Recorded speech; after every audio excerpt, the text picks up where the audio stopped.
As I can. Yes. Come find me, right?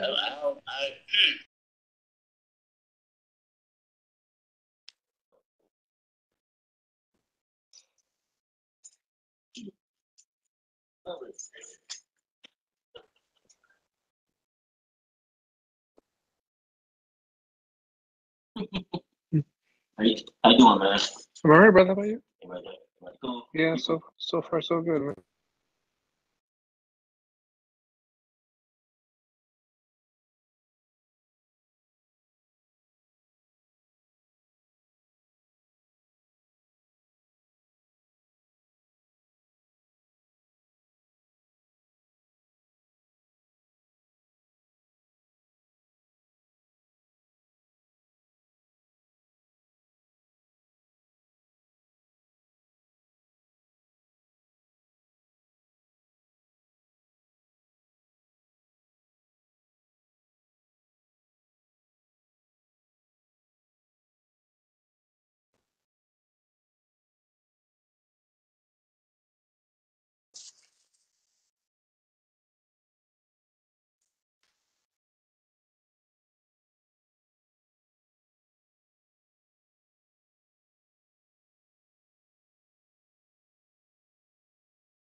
Mr. Chairman, we can go ahead and proceed with the preamble.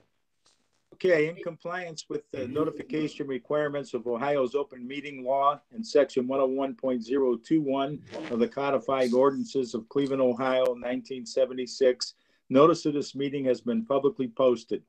All boards and commissions under the purview of the city planning department conducts its meetings according to Robert's Rules of Order. Actions during the meeting will be taken by voice vote.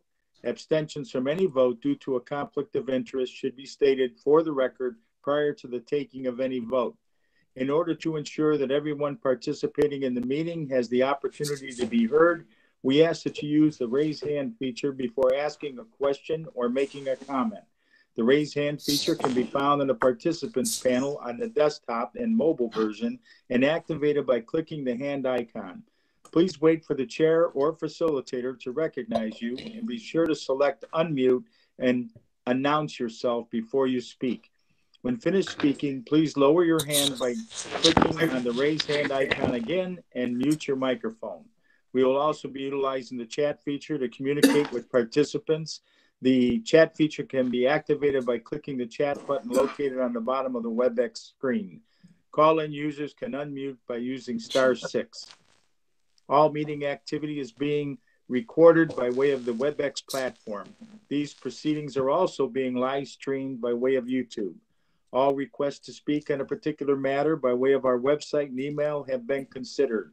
We have also received emails from those who have provided written comment on a particular matter. Mr. Jacobson? Mr. Chairman, this is Dan Jacobson from the Law Department. Preliminary matters. Can we verify that the live stream is on and functioning? It is on and functioning. Thank you. And Mr. Chairman, as the Law Department has done since these meetings have gone virtual and are hybrid, law states its objection to the use of the chat function. Thank you. Okay, thank you. Ms. Davis? Mr. Bradley? Yeah. Mr. Dink? Here. Ms. Lipscomb? Here. Mr. Gallagher? Here.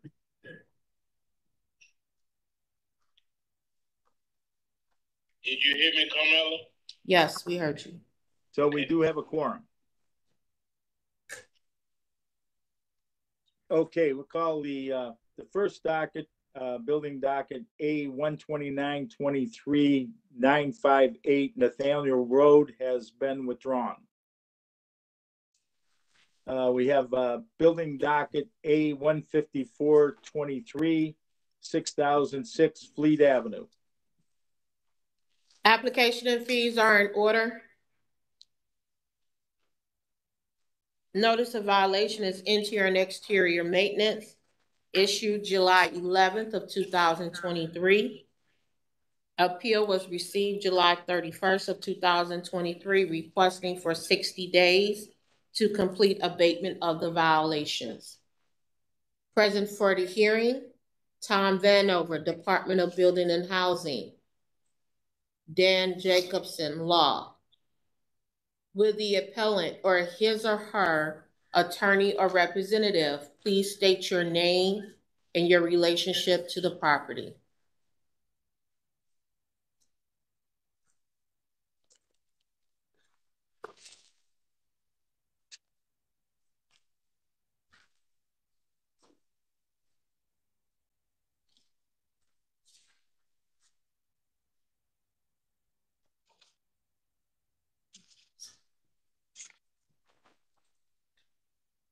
Tom, you need to unmute yourself.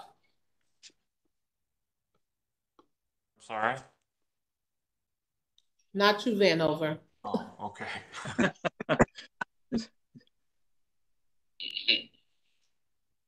Hello? Hello? Yes. This is Tom at TEM Properties. I tried to get it on my computer, but I got to use the phone to communicate. We're looking at 6008 Fleet Avenue, correct? That is correct. So I have to be sworn in. Wait 1 second. The chairman is going to swear you in. What is your name? Okay. Tom Marnichek. Marnichek. Okay, Mr. Marnichek, solemnly swear to tell the truth, the whole truth, so help you God? I do. Okay, go ahead and let us know what your plans are. All right, number one, I pulled a permit to redo the porch and started the framing. So the fourth picture in, I started progress with that. It's fourth and fifth. I took care of the first picture, which is patching that, and I'm in the process of painting the hallway and I put the cover on the switch. So I pulled a permit for the deck the beginning of the month, or beginning of last month, and plan on having that done hopefully within 30 to 60 days. Okay, so that's kind of what you're looking for, 30 to 60 Correct. days to abate those violations. Okay, That is correct. let me go over Mr. Vanover. Mr. Chairman, there are permits in place for this property, and it shows that the work is progressing. It's inspections pending. I recommend that the reach out to your inspector as you progress to get it inspected. We don't object to 90 days to complete, Mr. Chairman. Okay, motion is in order to go to February 8th, 90 days, 2024 to complete the violations. Motion? So move. Moved by Mr. Bradley. Second. Second by Mr. Denk. Mr. Bradley?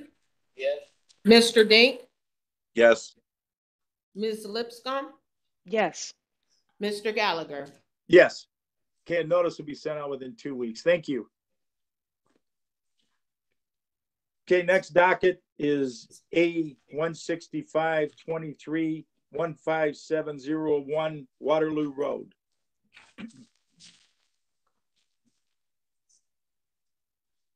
Yeah, Mr. Chairman? Yes. Because of the previous owner has to be in housing court at 1, I thought we discussed to pull in the rest of his up front. So Okay. his next one will be docket 15323. Okay, 15323. Okay, we'll move to that docket. 15323 5204 Fleet Avenue. Application and fees are in order. Notice of violation is interior and exterior maintenance. Issued on July 11th of 2023. Appeal was received July 31st of 2023. Requesting for 60 days to abate the violations. Present for the hearing, Tom Vanover, Department of Building and Housing. Dan Jacobson, Law. Will the appellant or his or her attorney or representative please state your name and your relationship to the property? Tom Marnichek, part of TEM Property 1. Okay, Mr. Marnichek, solemnly swear to tell the truth, the whole truth, so help you God? I do. Okay, go ahead and proceed.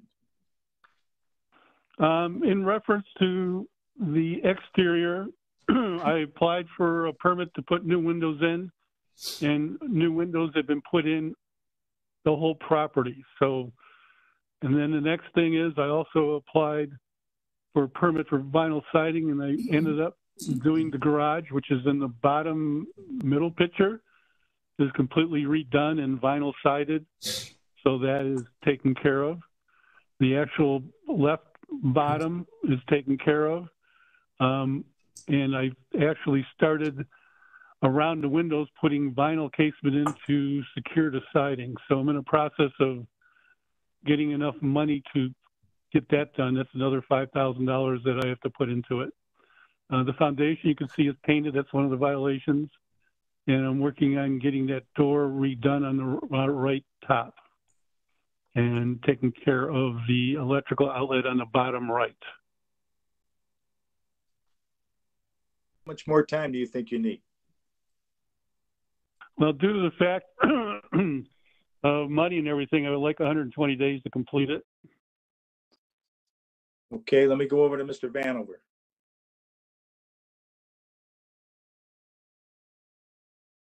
Mr. Chairman, there is a permit for all the work described. We don't object to 120 days. Okay, so motion is in order for March 8th, 120 days, 2024. Motion. So moved. Okay, moved by Mr. Bradley, Second. second by Mr. Denk. Mr. Bradley? Yes. Mr. Dink? Yes. Ms. Lipscomb? yes, Mr. Gallagher? Yes.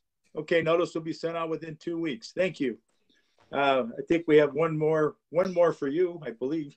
Yes, Okay, document So 15523. okay, 5905 Fleet Avenue. Application and fees are in order. Notice of violation is interior and exterior maintenance issued on July 11th of 2003. Appeal was received July 31st of 2023, requesting for 60 days to complete abatement of the violations. Present for the hearing, Tom Vanover, Department of Building and Housing, Dan Jacobson Law. Will the appellant or his or her attorney or representative please state your name and relationship to the property? my name is Tom Martichek, and I'm part of TEM Property 1. Okay, Mr. Martichek, once again, solemnly swear to tell the truth, the whole truth, so help you God? I do.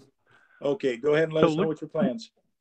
All right, looking at the far right picture, the outdoor light was put on, so that's taken care of.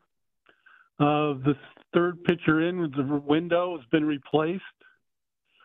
The other two pictures are upstairs. I had to evict a tenant in last month, and so I had to go in there and I'm in the process of painting the whole interior.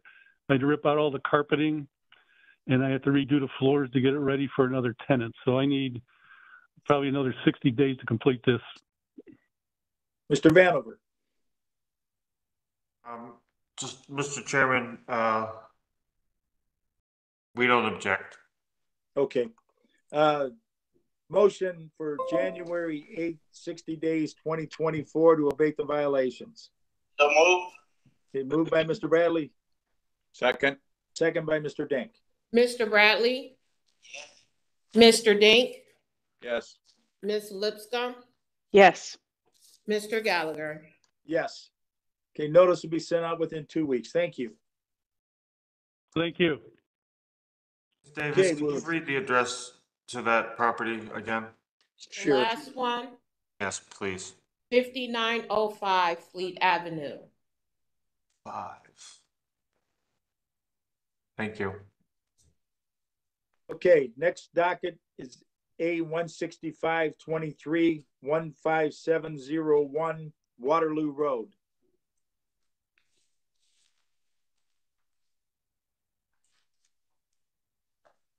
Are we going? Okay. Back to the top. Application and fees are in order. Notice of violation is exterior maintenance and rental registration issued on July 31st of 2023.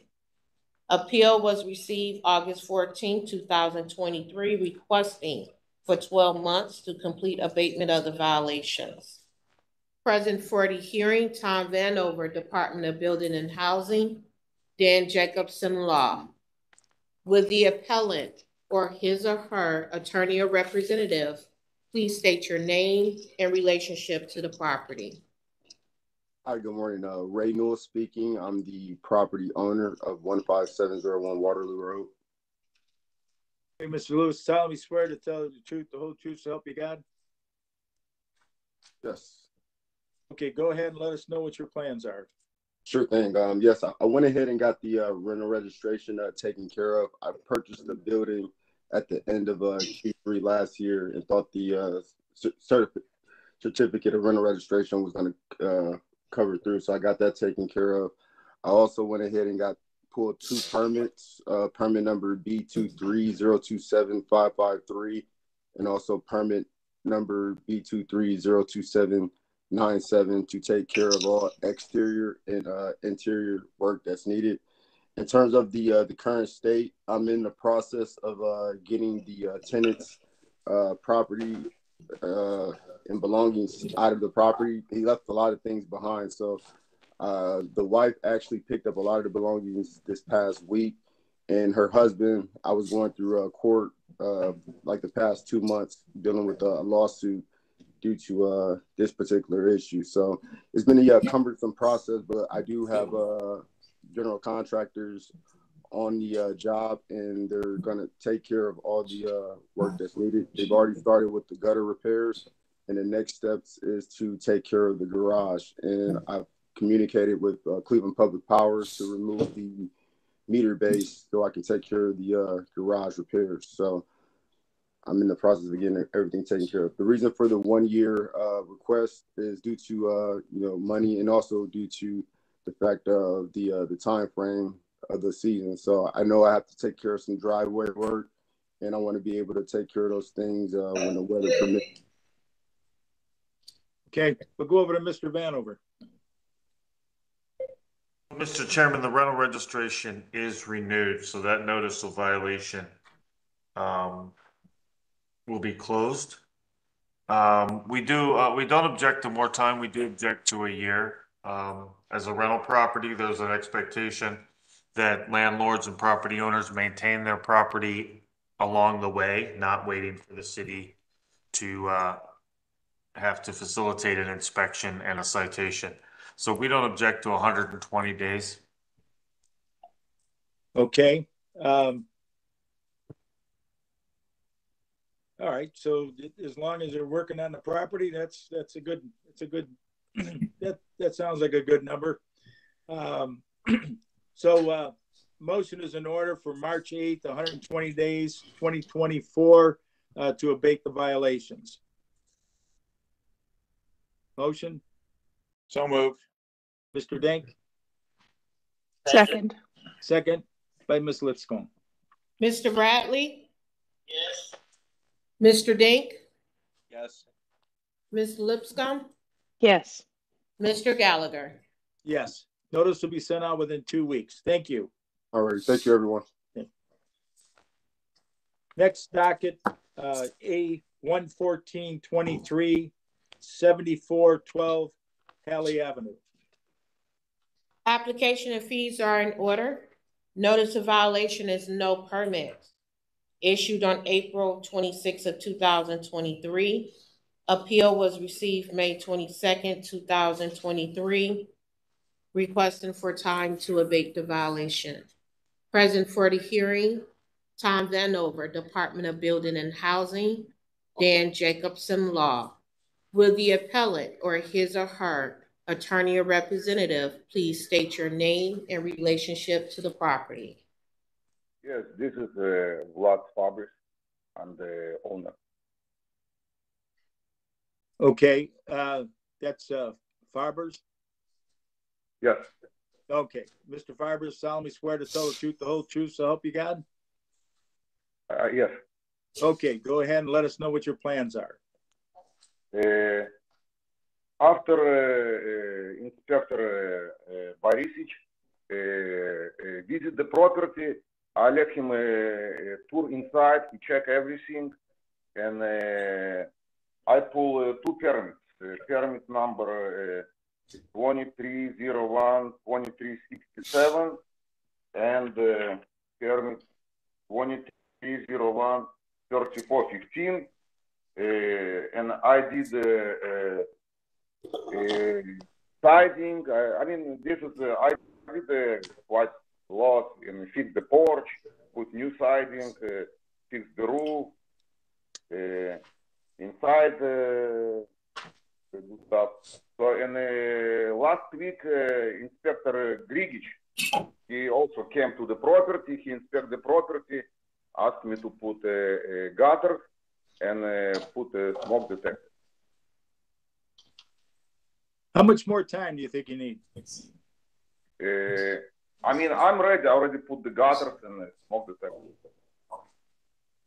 Okay. Mr. Vanover.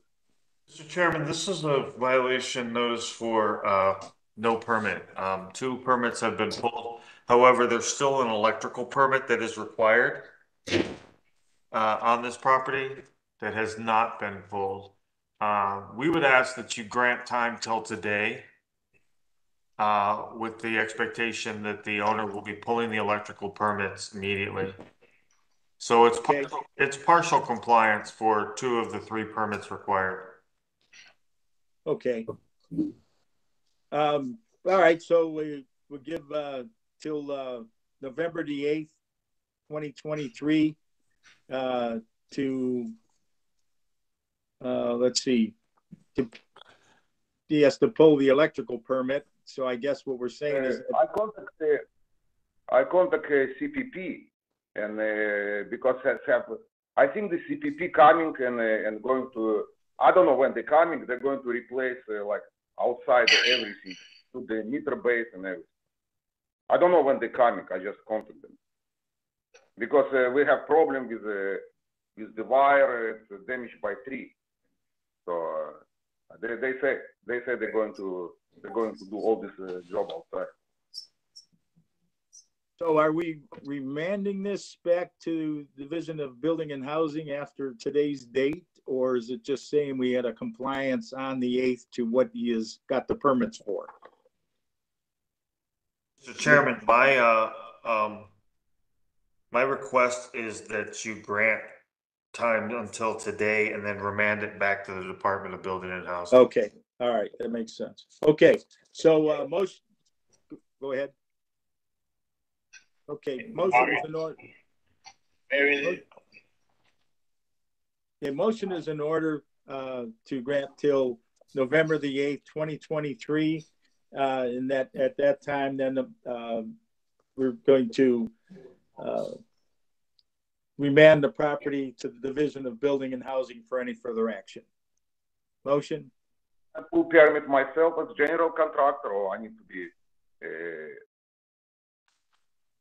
Mr. Chairman, this property is owned by a corporation, VJH Homes LLC. Therefore, an electrical contractor is required. Okay.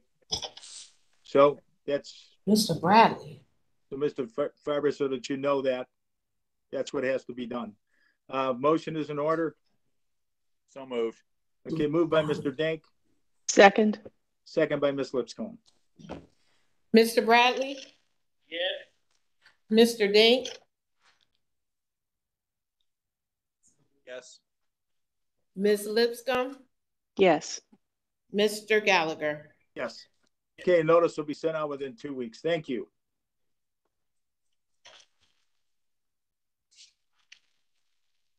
All right, the docket A 11823 1648 East 71st Street. Application and fees are in order. Notice of violation is interior maintenance and rental registration. Issued on May 22nd of 2023. Appeal was received June 5th of 2023, requesting 3 to 6 months to abate the violations. Present for the hearing, Tom Vanover, Department of Building and Housing. Dan Jacobson, Law. Ms. Davis, the gentleman for this just went downstairs to put more money in here. Okay. Mr. Chairman? Yes. This appellant had to step out. Do you want to go to 11923? Yes. Okay, so we'll open docket A 11923 1304 West 105th Street. Application and fees are in order. Notice of violation is interior maintenance. Issued May 24th of 2023. Appeal was received June 7th of 2023, requesting 6 months to complete abatement of the violations. Present for the hearing, Tom Vanover, Department of Building and Housing. Dan Jacobson, Law. Would the appellant or his or her attorney or representative please state your name and relationship to the property? Good morning. Attorney David Streeter here on behalf of Thomas and Benita Scahill, the owners of the property. Hey, Mr. Streeter, solemnly swear to tell the truth, the whole truth, so help you God. Would you like to swear my clients for their testimony? Yes. But I do as well. Okay. Okay, their names? Thomas Scowl and Yeah. Benita Scowl. Okay, solemnly swear to tell the truth, the whole truth, so help you God? I do. I do. Okay, Thank very you. good. Go ahead and proceed. Okay, so where we're at on this one, my clients, Mr. and Mrs. Scale, have owned the property. It was tenanted at one point. They went through a lengthy eviction process. There were a lot of delays caused with COVID. They eventually were able to get the property vacant. It has since been cleaned out and set for and several treatments for the pests and rodent infestation. Obviously, they're elderly. They're in their mid-80s. Mr. Scale has recently been diagnosed with cancer and going through treatments, which has made it difficult for him to physically maintain the property, which he has done so since they purchased it in 1974. The property is currently actually under contract to be sold. They're in the process of retiring and liquidating, and there's a contract in place with a tentative closing date right now of November 15th. And one of the terms of that contract is that the buyer is to assume and take care of all violations upon change of ownership with the full renovation. I believe that my clients and the buyer have already been in contact with Inspector Kimberly Lanham, who's aware of the situation as well. So they would be requesting time for the property to close. All right, let me go over to Mr. Vanover. So, Mr. Chairman, I want to begin by just stating that we appreciate the appellants addressing this matter and showing up and being present. We do not object to more time. However, I want to make it clear that simply transferring the property does not remove them from the responsibility of correcting the violations. The city of Cleveland has ordered the Scales to correct this problem. And so it appears that they are doing the right thing and they're transferring it to a beneficial owner. And I will allow their counselor to provide them legal counsel. But for the record, I want to include that simply transferring the property does not relieve them of the responsibility of complying with this order. That being said, we don't object to 90 days. Okay, I see Mr. Streeter was shaking his head in compliance. He understands that. And Mr. Vanover, yes, we're fully aware of their legal obligations and will advise them accordingly. okay, so we're going to give till February 8th, 90 days, 2024 we're going to call it abate the violations. Motion? So moved. Motion by Mr. Dank, Second. Second. second by Ms. Lipson. Mr. Bradley?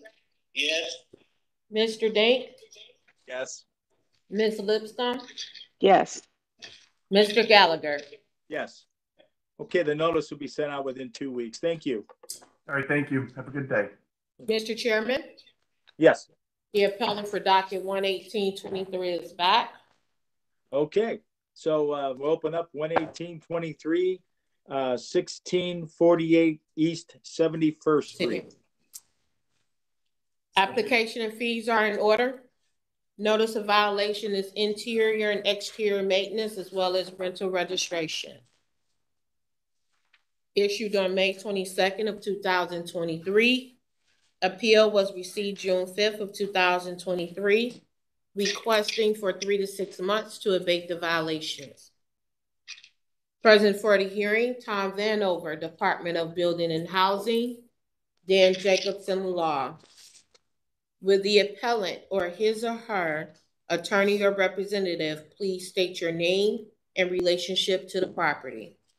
My name is Russell Wilson. I am the property manager to the property of 1648 East 71st Street. Okay, Mr. Wilson, solemnly swear to tell the truth, the whole truth, so help you God? Yes. Okay, go ahead and let us know what your plans are. Yes, so briefly as stated, property was transferred in April. In May, we received violations for inspection from Inspector Kimberly Lanham for the property. And immediately in June, we asked for an extension because we had a tenant living actually in the building. So what took place between June and July, we was able to get a tenant out the house, replace them into another home. There was some serious water damage inside the house. So what we decided to do was as we moved the tenant outside the home, we had the city to come in to turn off the water. We turned off all the utilities. Once again, the house is vacant, and we also secured the home. Our purpose of doing that is because we're not going to have another tenant move back into the house, but our purpose is to actually demo the property. So between September and October, we got in contact with the director of the community stabilization. I believe his name is Adam Sadler, and we're working with him to actually cover the expenses for the demolition. So the last time we spoke with him was, I believe, October 6th. So we're waiting to get on the demolition list for that property. And we are currently asking for an extension of at least about 180 days so we can be able to get on a demo list for that property. Okay, Mr. Vanover. Mr. Chairman, to the appellate, I need some clarity. You spoke to whom about the demolition of the property? He is the director of the community stabilization. His name is Adam Sadler, Stalder. That's the correspondence of emails that I've been having with him, or we've been having with him. The last, Mr. Chairman, I apologize. What are their involvement? I mean, you LWD Company LLC owns the property, correct? Right, correct. And you just asked me what was their involvement. One moment, I will let you know who exactly they are.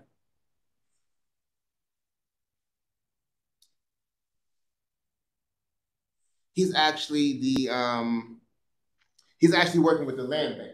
He actually works with the land bank. He's the director of the community stabilization for Cuyahoga Land Bank that will be covering the demolition for the project. So, Mr. Chairman, Mr. Chairman, I don't. This property was purchased by LWD in the condition that it was in. We object to any more time. If the expectation is to raise the property, then I don't understand why the land bank would be required to do that. This is a private company with a privately held property.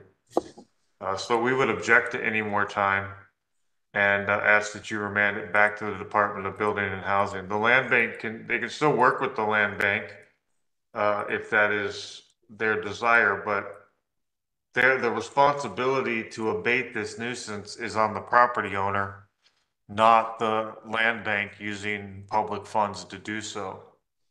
So it sounds like, so we would ask that you deny any more time and remand it back to us. Okay, Mr. Wilson?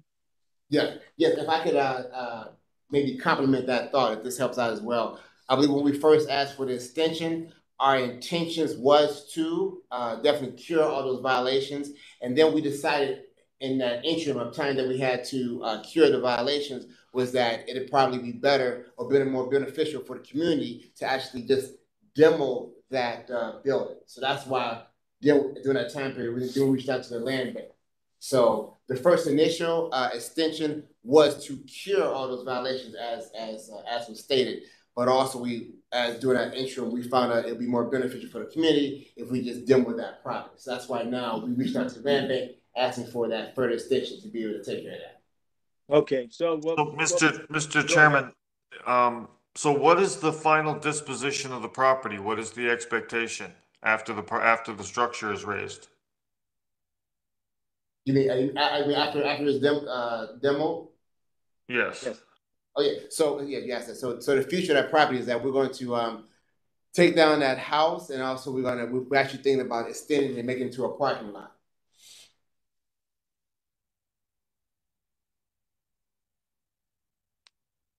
Okay, so Mr. Chairman, yeah, I'm still not entirely clear on why it's the land bank that would be doing this and not the property owner, if the property owner is going to maintain possession of the property. I would also like to point out that this violation notice is 6 months old. And there's been plenty of time to work out all of these details. And this has been in the neighborhood for an additional 6 months while these financial wranglings are happening. So we assert our position that it be remanded back to the Department of Building and Housing.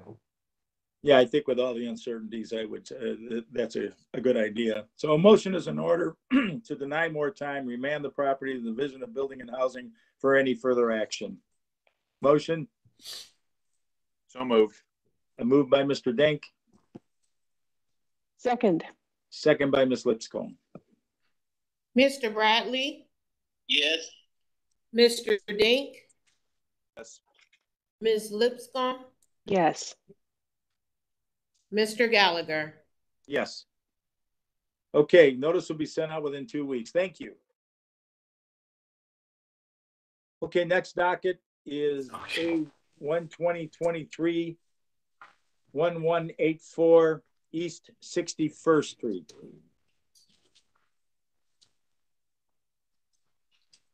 Come on up. Okay. No. Yes. They told me I gotta be. Okay. Bye. Mr. Chairman? Yes. We just lost Mr. Bradley. Oh. Okay. And I also wanted to, I didn't get a chance to let Mr. Vanover know initially this was postponed, but the appellants did show up this morning. So this one is back on the docket for this morning. Okay. I'll give the notice. Application and well, okay, go ahead. Okay. Well, you go ahead so they can know. Okay.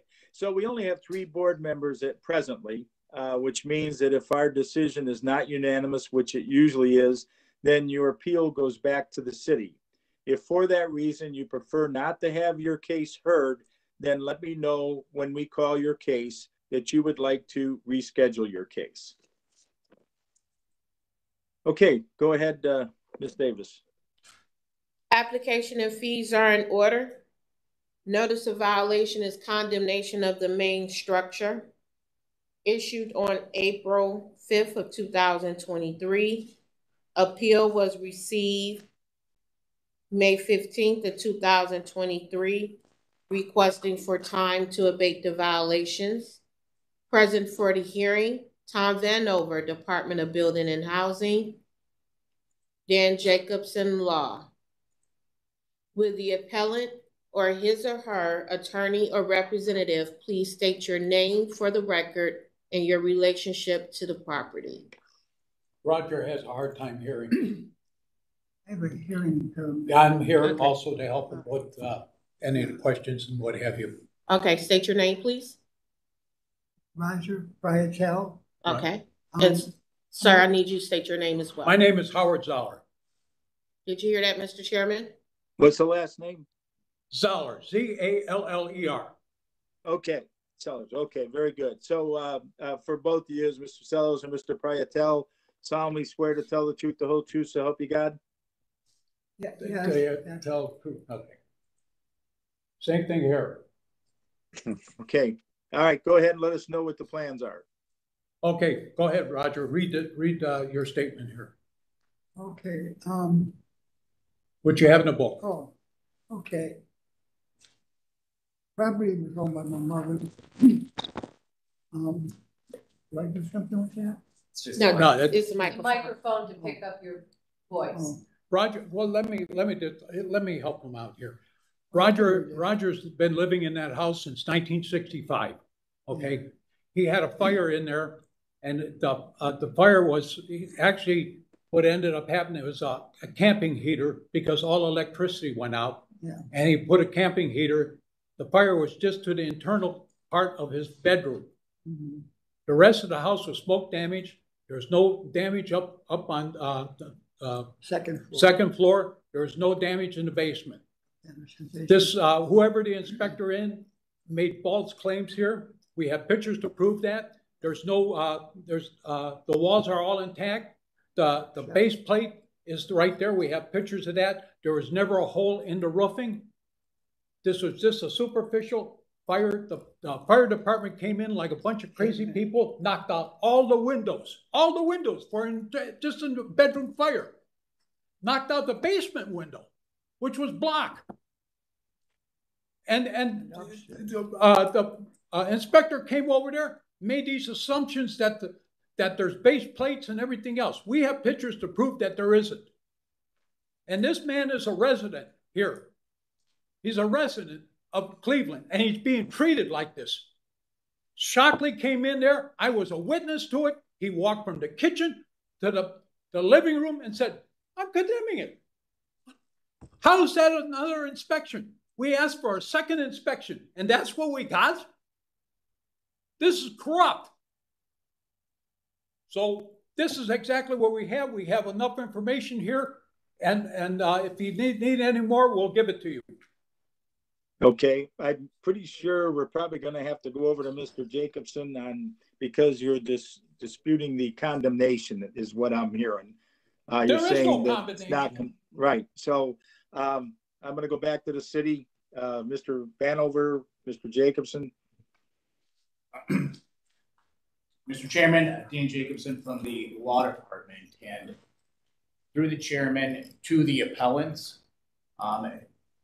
how is the property titled? Who has ownership of the property?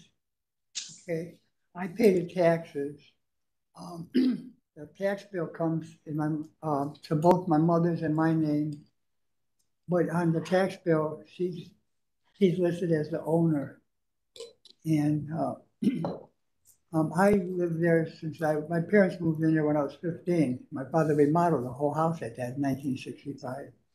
And I did my best to keep it up. I was a resident of it. And I continued to pay the taxes on time in full. And this fire was just an accident. The high winds knocked down the power lines on March 25th. If you had First Energy, you lost power. And if you had CPP, you still had power. So I thought, well, I'll go out shopping at 2 o'clock in the afternoon. And when I come back, I assume the power will be restored. It gets dark early in March. It's chilly at night. I came back at 7:30 and still no power. Yeah. Through the chairman to the appellant, Mr. Patel, sympathetic of those issues, the property appears to be still titled to your mother in this situation. Yes. He has power attorney. I have power. Is your mother still alive? Is still with us? She passed away in 1998.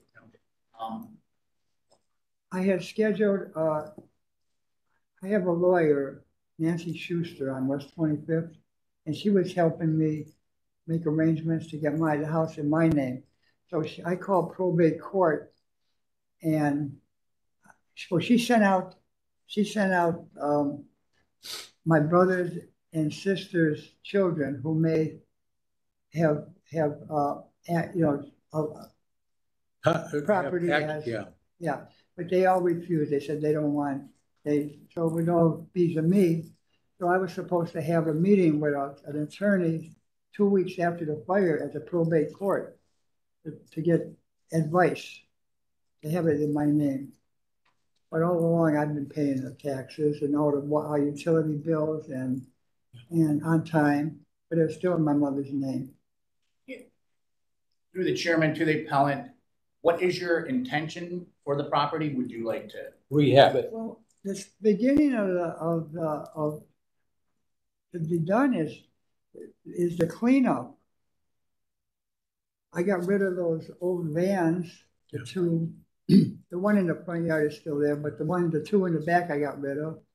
The fire department there was no damage to the inside of it other than what the fire department did. They knocked down the plaster walls. There was no fire in there. We're showing pictures of it. Yeah. There's no damage on the parts where they opened up. None. Just the plaster on the outside they broke through, but the studs on the inside, I got pictures. Everything. They're like brand new. Yeah. When my father remodeled that house, put new wall studs in 1965, and they look like brand new. If they were damaged by the fire, they would be discolored, and they're not. And I told Shackley, this is nothing but a land grab. This is nothing but a land. When he walked out. This Yes. is land Mr. grab. Chairman, Hold up. I've had multiple conversations regarding this property. Unfortunately, Mr. Pretel doesn't get to speak often, as you can see. We sent Inspector Shockley out to do an assessment of the property. If we can scroll to the photo of the interior of the building, it is considerably damaged. And no, it is not. Only the damage. Mr. Chairman, I'm going to ask that I be allowed to speak. Right. So yeah, going back to that photo. It is considerably damaged, Mr. Chairman. It's uninhabitable. There's been multiple conversations requesting, there's I forget the gentleman that's accompanying Mr. Pretel continues to assert that they're going to rehab it. There's no permits been pulled, no assessment by a design professional. And this is a very unfortunate situation, but the reality is there are no means to rehab this property. Yes, there is. It is damaged on the first floor. There's considerable water damage on the second floor. We believe it's condemnable. Second floor. We ask that no you damage. uphold. Mr. Sellers, please, you can get a chance to speak after Mr. Vanover is finished. Until then, I'm going to ask you to just be quiet. Go ahead, Mr. Vanover. Mr. Chairman, we ask that you uphold the condemnation as properly issued. You can see by this photograph alone, the structure is uninhabitable. We ask that you uphold the notice of violation. And at this point, there's been no movement. There's been multiple conversations with multiple inspectors and agencies, and there's been no progress to this point. There's no permits pulled, and there's no, by all indications, there's no means to provide for those things. We ask that you uphold the notice and remand it back to the Department of Building and Housing. Okay. Mr. Sellers, if you, I'll give you a couple minutes. If you got something you want to say, go ahead. Oh yeah. Like I said, this, you look at the pictures on the upstairs, no damage. Look at the basement, no damage. Look at the sill plates, they're perfectly intact. There's no fire damage to that. The fire damage is internal. The fire department knocked out every window there, every window and door. That's wrong. What they did, they were there in 8 minutes. Yes, I grant you it was dark, but why would you do all that? I mean, and then trying to say that the house is not habitable. Yes, it is. It needs to be all that rubble and that. He's been trying to take all the rubble out of there. That it's all plaster and what have you. That's knocked down. The floors aren't burnt. There was carpeting on there. The fire never went through the carpeting. Never did anything like that. It just burned his bedroom, one part of that house. There's no holes in the roof. The roof is totally intact. Yes, the windows are knocked out, but the house is habitable, and he wants to repair it. So you need to let him repair his house, and he's a resident. He's not have a tenant in there or anything else. He's a resident, and that's important. When you go up against your own residents, give me a break.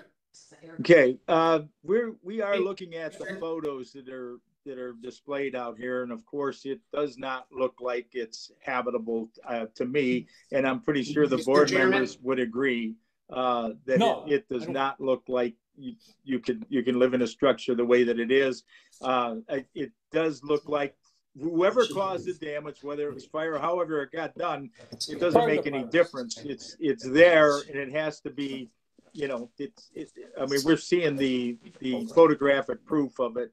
So I'm gonna tend to agree with the city unless there's objection from one of the board members to motion is in order to deny more time remand. Mr. Chairman, Mr. Chairman? Yes. Mr. Chairman, discussion? Yes. Discussion. The appellant did bring in a series of photographs. There's no date on the photographs that I could see. Oh, It was taken along the way, different times.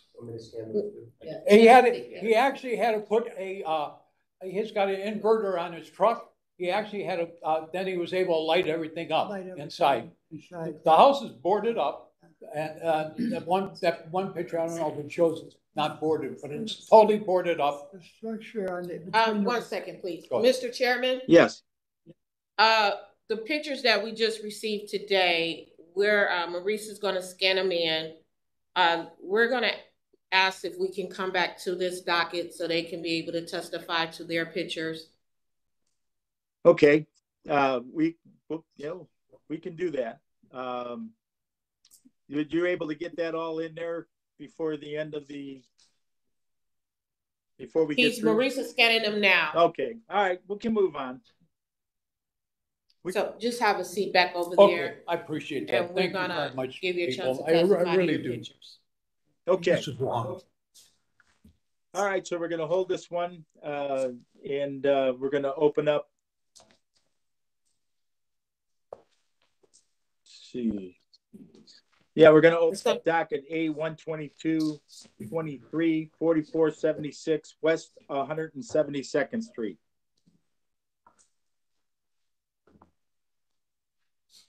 I don't know. I'm not touching this stuff.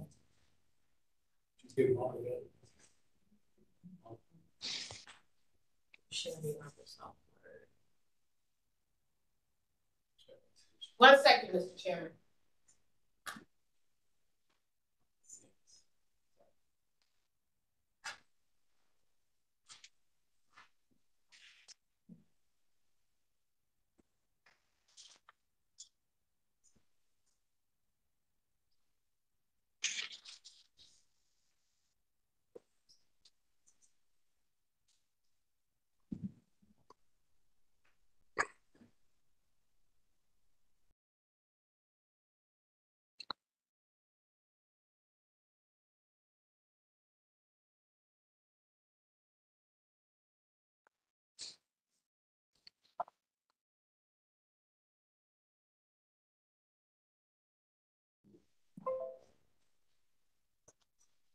Yes, sir.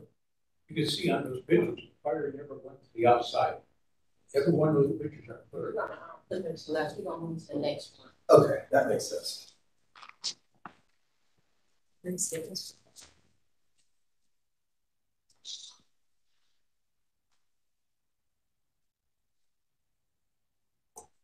So we're moving to 122-23. Okay, 4476 West 172nd Street. Application and fees are in order.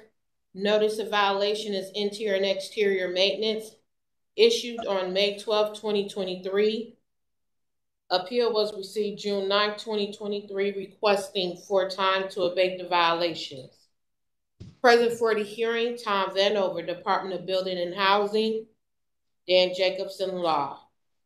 Will the appellant or his or her attorney or representative please state your name and relationship to the property?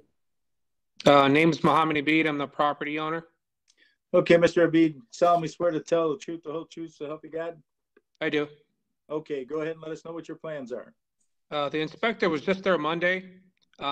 She said she submitted her report as a work in progress. There's only 2 items left on the list that needs to be done. And one of them she suggested, because we had a disagreement upon, that she suggested to me that I bring it up to the court at this hearing. Okay, go ahead. What is it? The section number 6, where it says the bathroom ventilation is deficient. The housing code is listed there as any habitable room requires ventilation or a window But when I looked up the housing code violation, it says that any room less than 7 feet wide should not be considered habitable. It is a small, tiny half bath off the kitchen downstairs. There is a light on there, but there's just no fan. It's only a half bath. There's no shower. It has a toilet and a sink. That's it.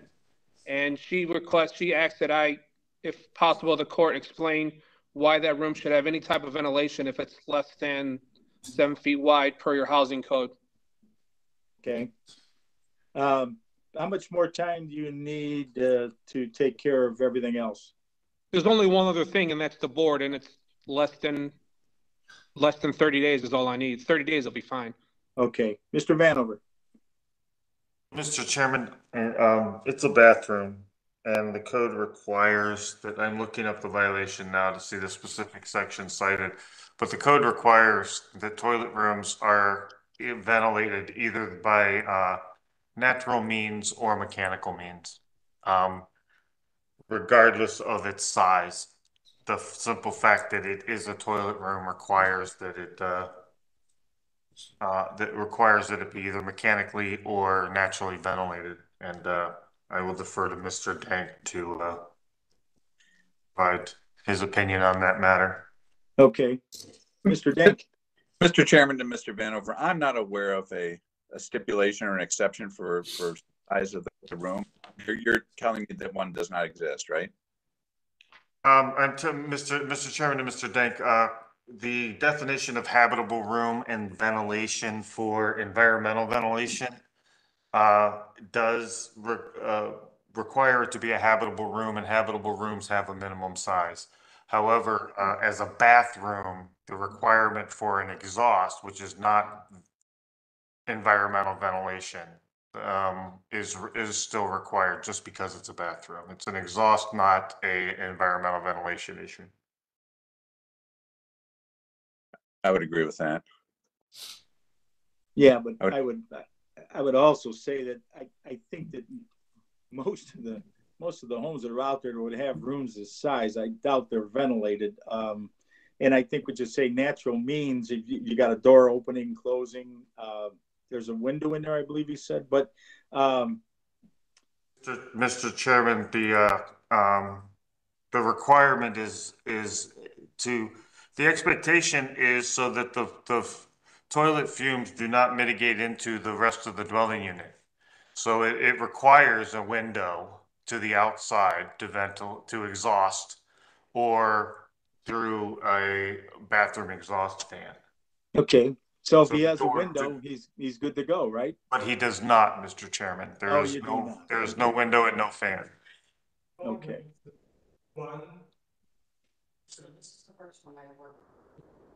So I guess that's the catch, because he doesn't have a window.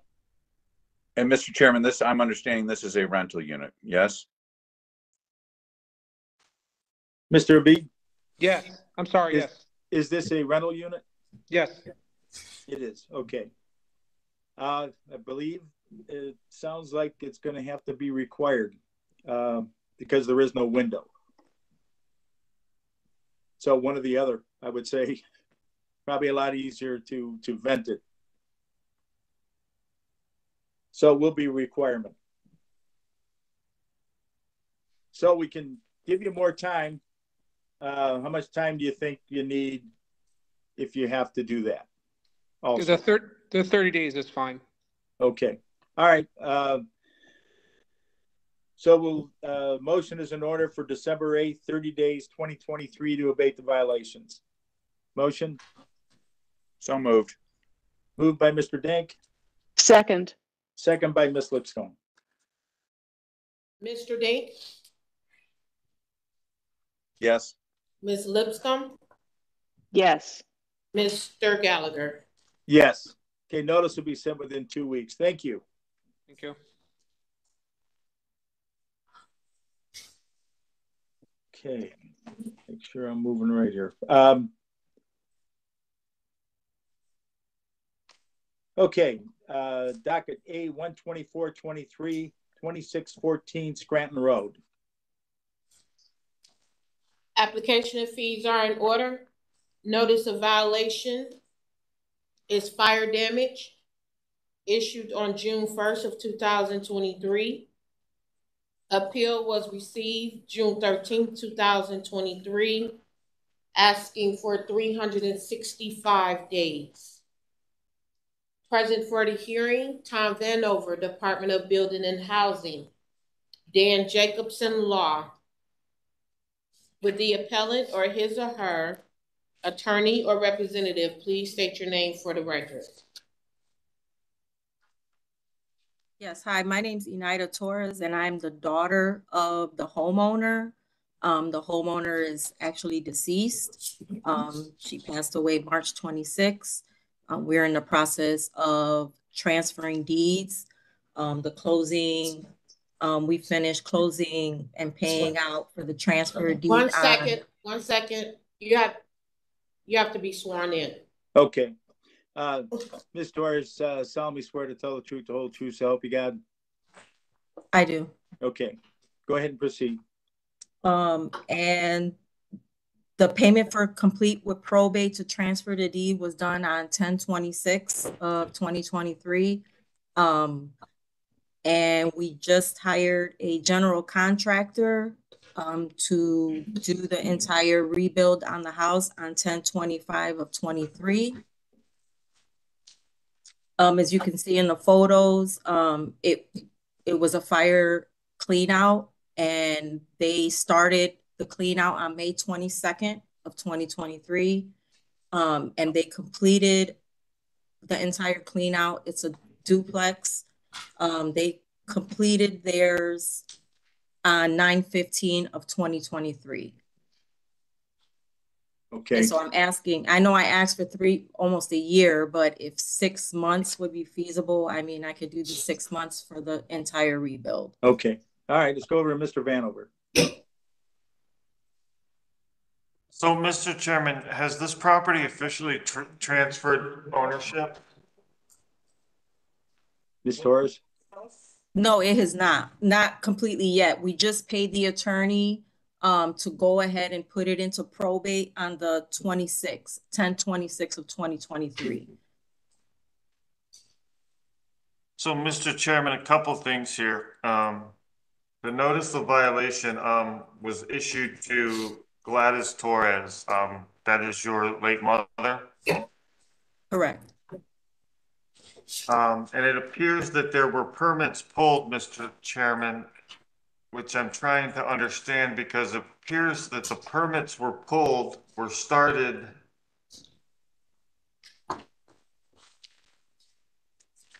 as early, as 11/1. There was an electrical permit from July and an HVAC permit pulled. These were all pulled in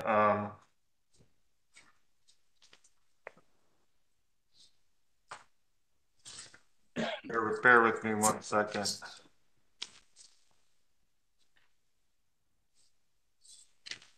So there was a permit pulled by a general contractor and then a permit pulled by an HVAC contractor, with Gladys Torres being the owner. And my question, Mr. Chairman, to the appellate is, under what authority were they even able to pull these permits if the owner is deceased?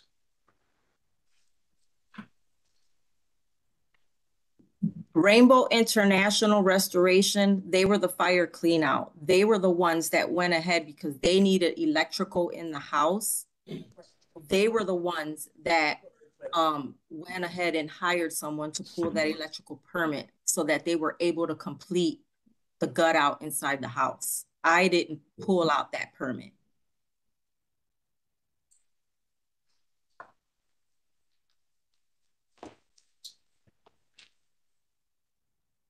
So, Mr. Chairman, to the appellate, Mr. Chairman, there is no owner of this property as of yet. It's in the process of being transferred.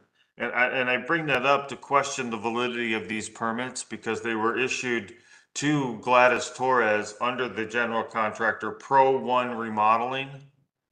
And the other is under Energy 3000 LLC are the contractors that pulled these permits on behalf of Gladys Torres, who has passed. So in order for these to be valid, the permission of the owner that is required. And I say that to say that these permits, without official documentation of the transfer to the new owners, these permits are not valid. Now, that being said, the notice of violation was also issued to Ms. Gladys Torres, who is no longer with us. So this appellant has not been ordered to do anything. And so there's no active order against any live appellant. Okay, so kind of a question to Ms. Torres. I see you have your hand raised. Was there a will involved with your mother? Yes, and I'm the executor. Yes, and I'm the executor on the will. Okay. I went to City Hall and I spoke with Marcus Winfrey. He's, I guess, the plan examiner. I went to obtain the permits because I was the executor and I took all my documents with me. He told me I could not get the permits. I would have to hire a general contractor, in which that, from what he told me, that is what I did. I went ahead and looked for general contractors that were going to work within our means.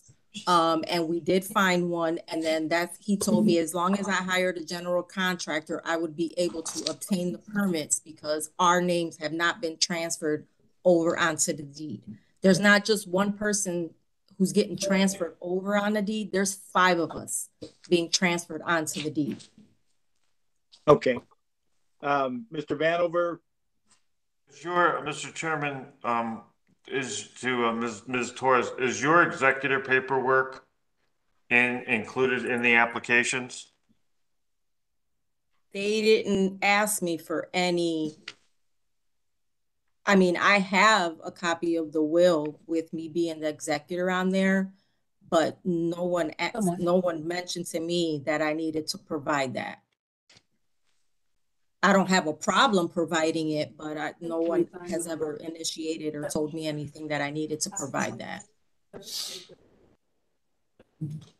Mr. Chairman, to the appellant, Ms. Torres. Ms. Torres, have you done anything in probate court? Or have you? Probate court. I have 7 of them in the car. No, I'm not.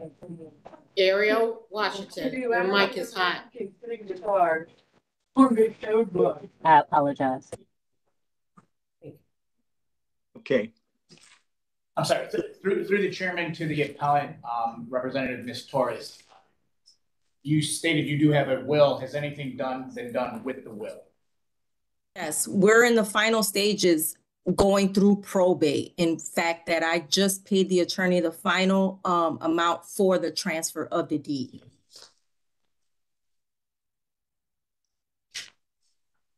Thank you. So, Mr. Jacobson, would she have the authority, being the executor on the will, to go ahead and proceed? With the hearing today, in the ruling today, I would say yes. But as far as she would seek legal counsel that she has already sought for matters going forward. Today's hearing, I would ask that the matter just be denied and remanded back to the city for further action. Okay. Yeah, and then they could proceed. Okay, right. So because we don't know the time frame as to when things are going to happen, that's probably the best solution than actual trying to throw a time in there because of the situation. So this will still allow you to move forward. I'll go back over to Mr. Vanover. Does that make sense? So yes, Mr. Chairman, it does. And I restate what I was saying earlier is that the current or future owners of this property have not been ordered to do anything. So there is no, there's no further action or further remedy. This is a fire damage violation. It's not a condemnation. So there is no further action against the owner because the owner is deceased. That would not impede them doing the work that they plan to do. I'll have a conversation with Mr. Jacobson on these permits and how that gets sorted out. But yes, the future owners have not been ordered to do anything. There's no administrative enforcement against the new owners because they weren't cited for anything. Okay, that being said, though, do we move to deny more time, remand it back to the Division of? I would ask that you deny more time, remand it back to the Department of Building and Housing. Okay, go ahead, Ms. Torres. Okay, so in obtaining like the permits, it took a little bit longer for them to transfer the deed because there's 5 of us that's supposed to be transferred on the deed. But in the process of that going in motion, when the fire happened, I lost a brother in that fire.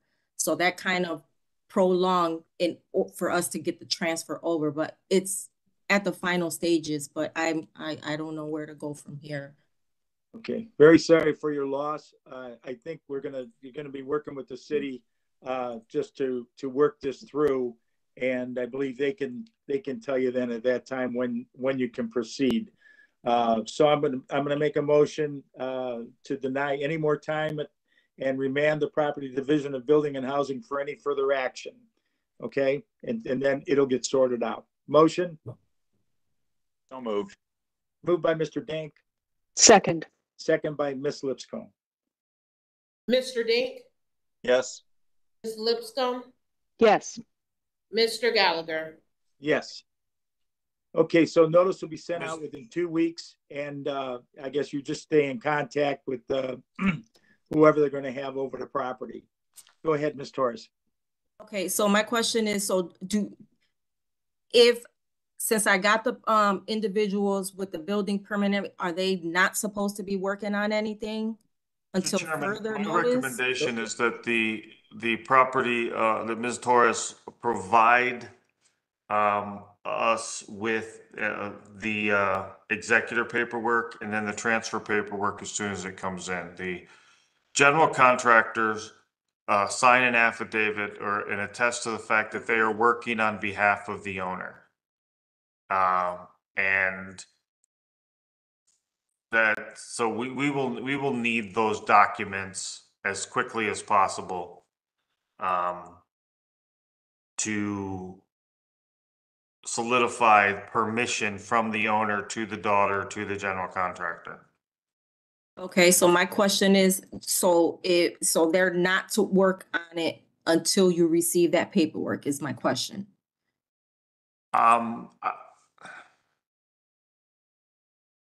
Until I review it, I don't know the answer. I don't know the answer to that question. I can't give legal advice. Right. I thought there's an active permit on the property currently that we issued.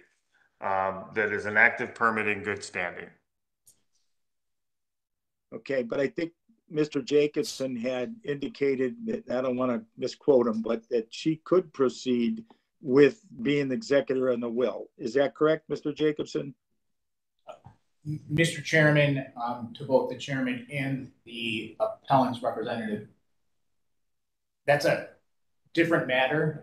That's going forward in probate court. Ms. Torres advised she has an attorney representing her through the will in probate court. That's a tangent order. Ms. Torres should be directed to give the city of Cleveland that same information that Ms. Torres has provided her attorney, demonstrating her authority to act on behalf of her deceased mother.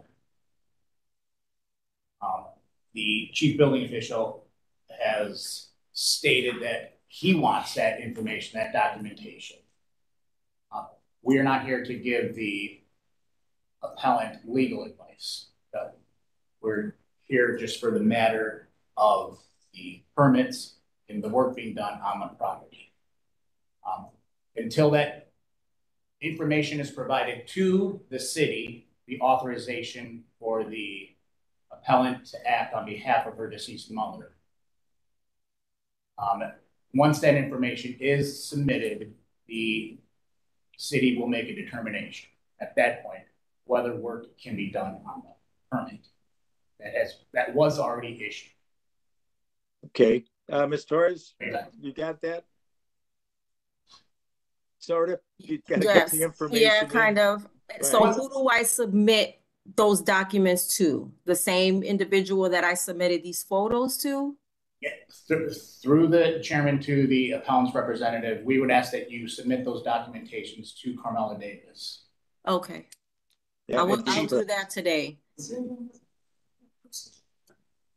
Okay, all right. So, Mr. Chairman, this is Vishnu, if I may, sir. Yes. We request, since this matters before the board and the city is requesting these documents, we would suggest that these documents be submitted directly to the Department of Building and Housing in the city and not the board through Ms. Davis, and where Ms. Torres can be provided the contact information to send that information to. Okay, so you can go through Ms. Davis to get the information to send it to. That's fine. Just for the record that it will be submitted to the city and not the board. Okay, thank you. Okay, so you got your marching orders. Good luck, and you're all set. Okay. Thank you. All righty. So we'll move on to the next docket.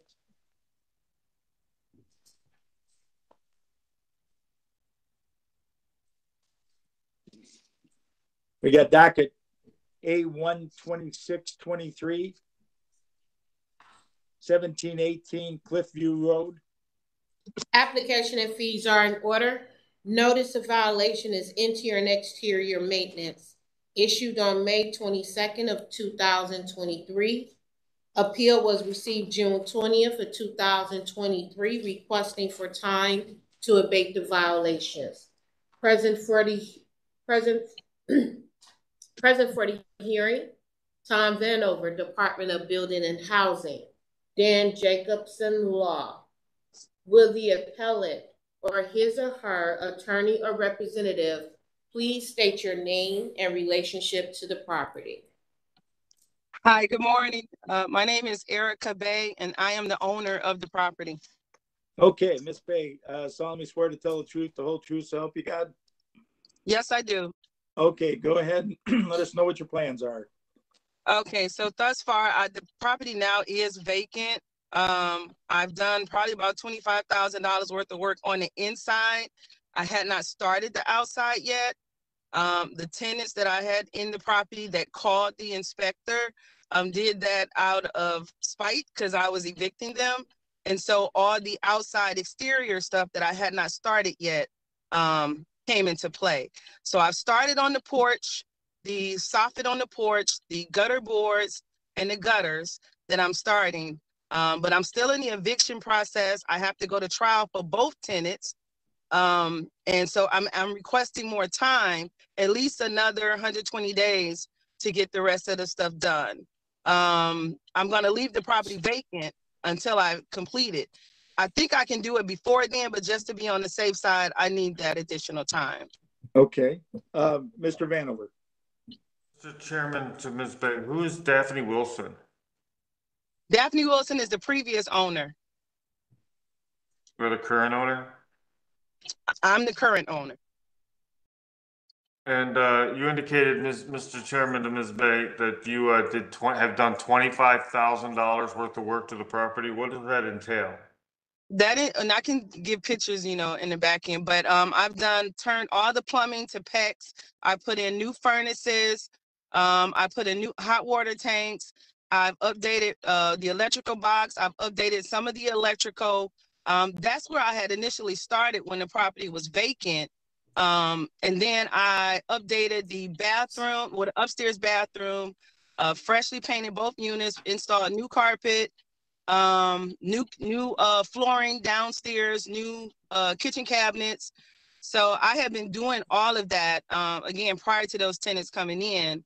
And the tenants tore up some stuff and I evicted them, and that's how I ended up in here. I needed to do some things to the outside, but again, that wasn't my plan to start until I had completed everything on the inside. So I don't have any revenue coming from this property. I haven't made any profit from the property at all since I bought it.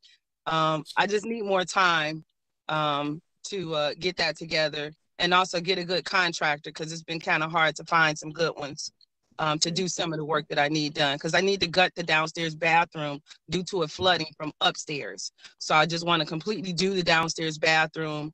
The previous owner had covered up the window. I did put a ventilation fan in there last year, but I want to uncover the window and do some other cosmetic stuff as well. And the back porch needs to be torn down and rebuilt.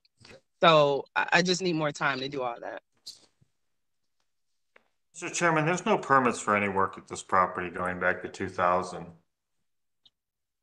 So any of the work that has just been identified and is identified in these as part of this testimony was all done without permits, and permits is required for most of it.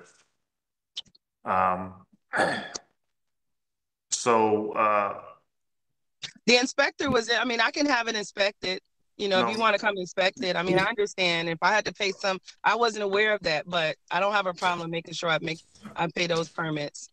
So yeah, Mr. Chairman, we need applications for the plumbing permit, HVAC permit, and electrical permits before it can be inspected. And okay. And then so the ask is 120 days. Yes, sir. Mr. Chairman, we would ask that no more than 2 weeks for the permits to be applied for. And we do not object to 120 days, providing it stays vacant while until all the violations are abated. And failure to meet either of those dates remands it back to the department. Okay, so we're going to give you 2 weeks, November 22nd, 2023, to obtain your permits, and to March 8th, 120 days, 2024, to abate all the violations with, what was our last request? No additional time? Failure to meet. Failure to meet remands it back to the city for any further. So moved. Okay, moved by Mr. Dink. Second by Ms. Lipscomb. Mr. Dink? Yes. Ms. Lipscomb? Yes. Mr. Gallagher? Yes. Okay, notice will be sent out within 2 weeks. Thank you. Thank you. Next docket, A12723, 18901 Shawnee Avenue. Application and fees are in order. Notice of violation is exterior maintenance. Issued on May 22nd of 2023. Appeal was received June 20th of 2023, requesting for time to abate the violation. Present for the hearing, Tom Vanover, Department of Building and Housing. Dan Jacobson Law. Will the appellant or his or her attorney or representative please state your name for the record and your relationship to the property? Marianne Jarosiak, and I am the owner of the property. Okay, Ms. Jarosiak, solemnly swear to tell the truth, the whole truth, so help you God? I do. Okay, go ahead and let us know what your plans are. We're just wrapping up the violations. We're almost finished. There was a vehicle has been removed. The RV is plated. The windows are being either repaired or replaced, as some of them were broken, and the soffit is being repaired. The siding, people had ripped off the siding, so it's just being put back on. We still had the pieces from it. Just maybe need a little bit more time, just to finish up the few things that are not completed. Okay, how much more time would you say? 60 days would be more than enough. Okay, Mr. Vanover.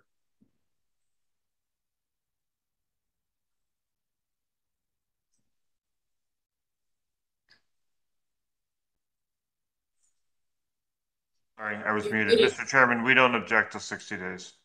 Okay, motion is in order for January 8th, 60 days, 2024 to abate all the violations. So Thank moved. you. Okay, moved by Ms. Lipscomb, second by Mr. Dank. Thank you so Mr. much. Dake, Yes. Ms. Lipscomb, Yes. Mr. Gallagher. Yes. Okay, notice will be sent out within 2 weeks. Thank you. Thank you. Okay, next docket is A 15623, 5115 Woburn Avenue. Application and fees are in order. Notice of violation is lead, issued on July 7th of 2023. Appeal was received July 31st of 2023, requesting for 4 weeks.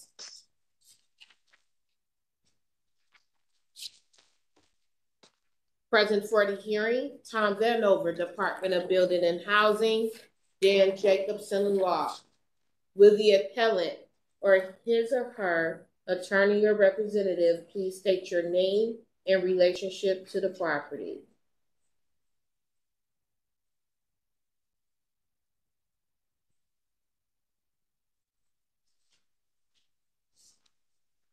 Mr. Chairman, I do not see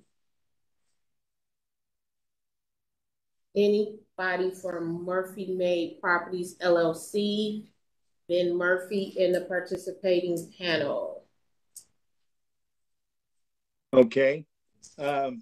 Vanover, solemnly swear to tell the truth, the whole truth, so help you God? I do. Mr. Jacobson. Mr. Chairman, through the chairman to Ms. Davis, did notice of today's hearing get returned to the board's file for any reason?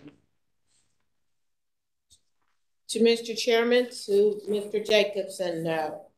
And through the chairman to Ms. Davis, have you received any form of communication, an email, a voice message, or anything physically delivered to you on behalf of this appellant and or docket? To the chairman, to Mr. Jacobson, no.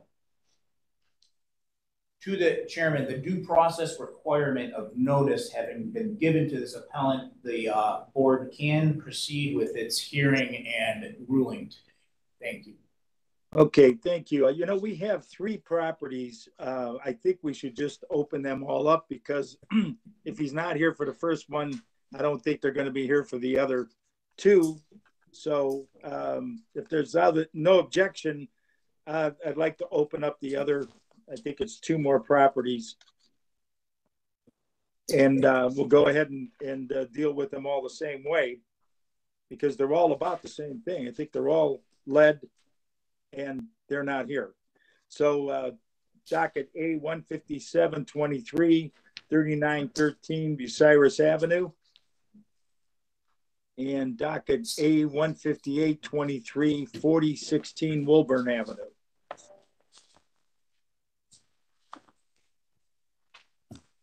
That is correct. Okay. Mr. Vanover. Mr. Chairman, I'm surprised that the appellate's not here. And I would expect that we will probably hear from them between now and the hearing in 2 weeks.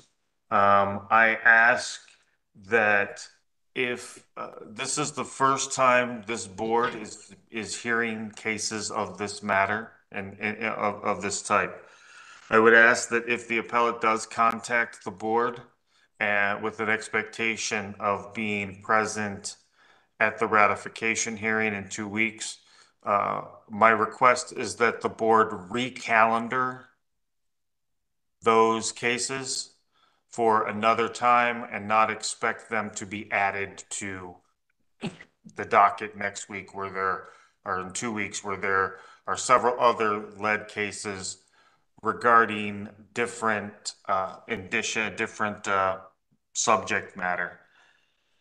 That being said, this is an objection to a denial of lead-safe certifications that were provided on these properties. The appellate has specific objections to process. We would ask that for this hearing that you uphold these rejections, the deficiency letters, as properly issued and remand it immediately to the Department of Building and Housing. Okay, we'll do just that for all three properties. We will uphold the violation and remand it back to the property or to the Division of Building and Housing for any further action. Mr. Chairman? Yes. And to Ms. Davis, it's important that the term notice of deficiency. So they're not violations. There were no violation notices issued. That the board upholds the notice of deficiency for the lead certification. Okay, notice of deficiency for the lead certification. So noted. Okay. Moved. Moved by Mr. Dink. Second. Second by Ms. Lipscomb. Mr. Dink, Yes. Ms. Lipscomb, Yes. Mr. Gallagher. Yes. All right, notice will be sent out within 2 weeks. Okay.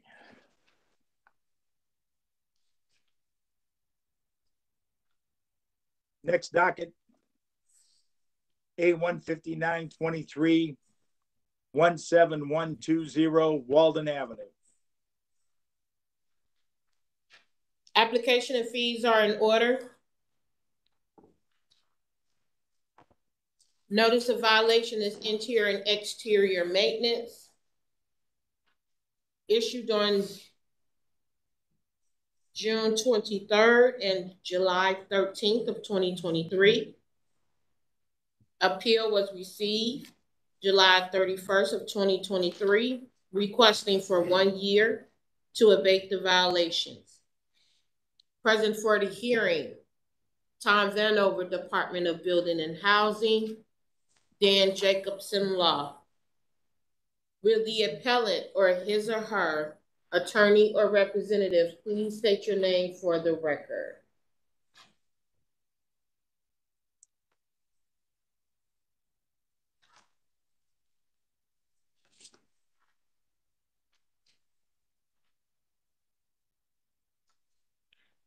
Mr. Chairman, I do not see a John Amos in the participation panel.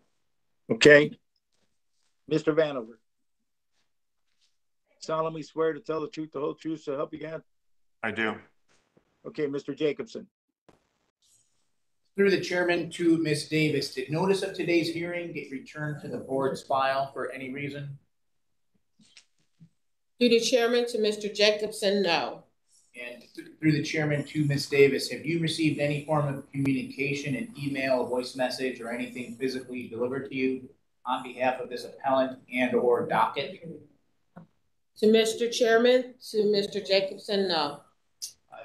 To the chairman, the due process requirement of notice having been given to this appellant, the board can proceed with the hearing and its ruling today. Thank you. Okay. I see, I think we have Ms. Lazar. She's not for this docket. Good morning. This isn't that docket? No, it's not. Oh, I got the wrong one. It's the next one. It's the next one. Okay. Yes, you are right. Okay. Mr. Vanover. Mr. Chairman, this property has, the notice of violation was issued on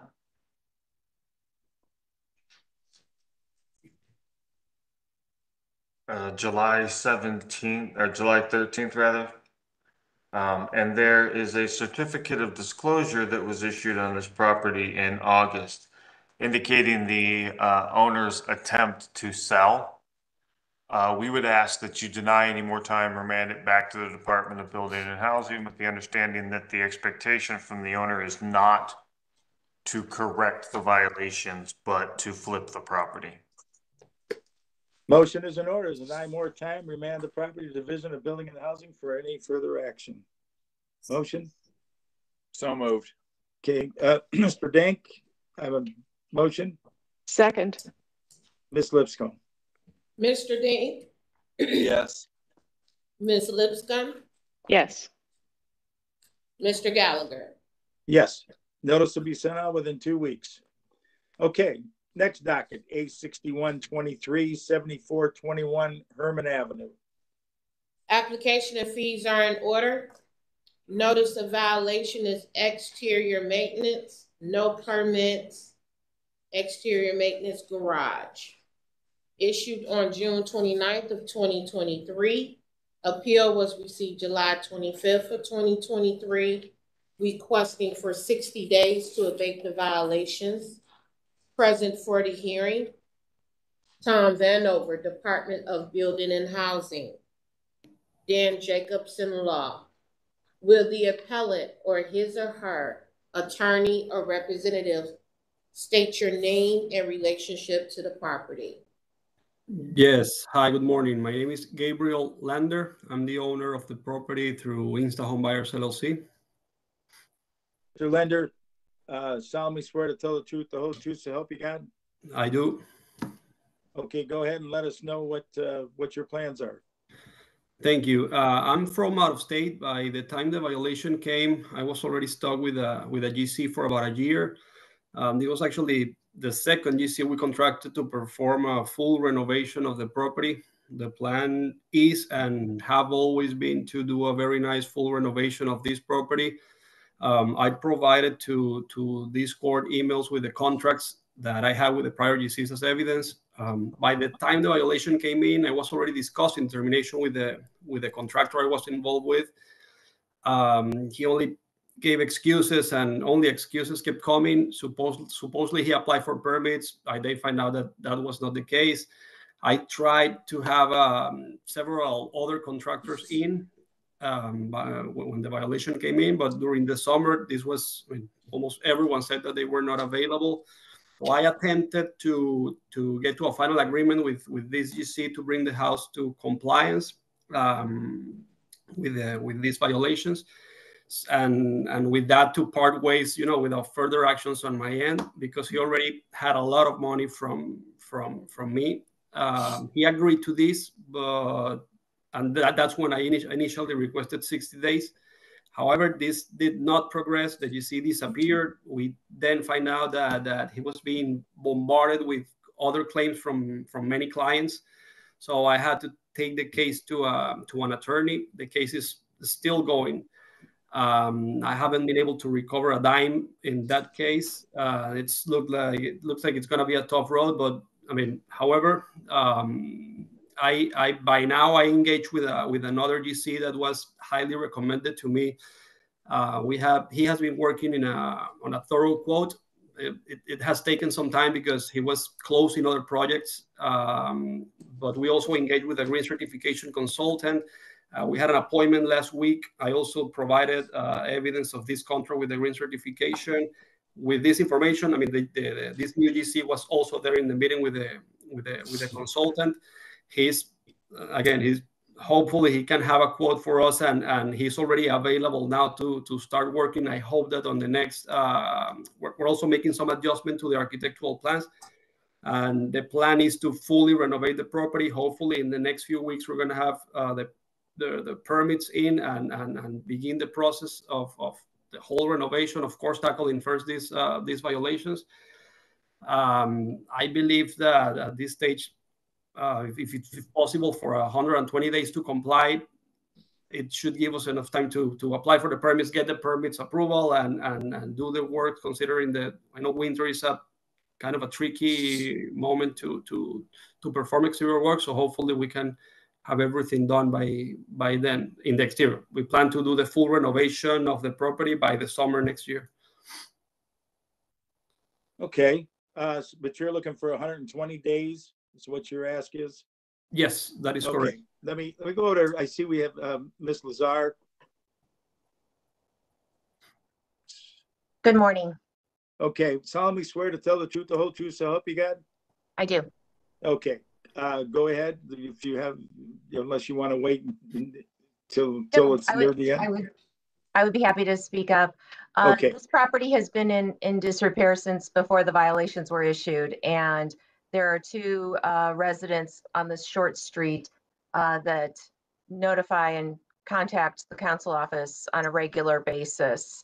And this past summer, it escalated.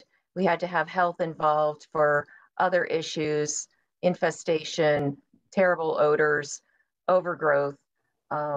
So we would certainly like to see work performed on site, but as Mr. Lander stated, I'm a little concerned about the weather and performing some of that work.